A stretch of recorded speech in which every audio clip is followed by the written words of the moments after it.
2026 Chevrolet Bistayni yangi davr uchun qayta tasavvur qilingan klassik sedan sifatida avtomobil ishqibozlari e'tiborini tortmoqda. Bu model o'zida zamonaviy texnologiyalarni va tarixiy dizayn ruhini uyg'unlashtirgan holda bozorga kirib kelmoqda. Tashqi ko'rinishida silliq chiziqlar, keng panjara va kuchli LED farlar avtomobilga jiddiy va sport uslubini beradi. Yon tomondan qaraganda esa uzun va barqaror kuzov dizayni uning qulaylik va barqarorlikka mo'ljallanganini ko'rsatadi. Orqa qismida esa minimalistik lekin zamonaviy stop chiroqlar bilan mukammal yakunlangan.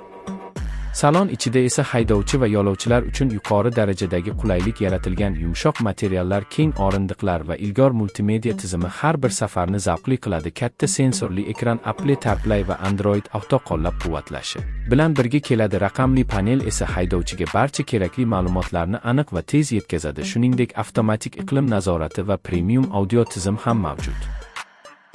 Texnik jihatdan 2026 Chevrolet Bistayni bir nechta dvigatel variantlari bilan taklif etiladi. Asosiy modelda yoqilg'i tejamkor turbo dvigatel mavjud bo'lsa, yuqori versiyalarda esa kuchli V6 yoki V8 variantlari mavjud. Bu esa haydovchilarga o'z ehtiyojiga mos tanlov qilish imkonini beradi. Avtomobilning yurish tizimi silliq va barqaror bo'lib, shahar va uzoq masofali safarlar uchun juda mos keladi.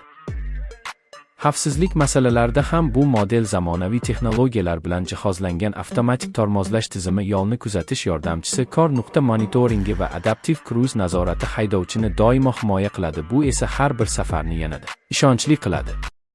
Yoqilg'i sarfi ham e'tiborga loyiq bo'lib, ishlab chiqaruvchi uni samaradorlik va kuch muvozanati bilan ishlab chiqqan. Bu esa kundalik foydalanishda xarajatlarni kamaytiradi va uzoq muddatli foydalanishda foydali bo'ladi.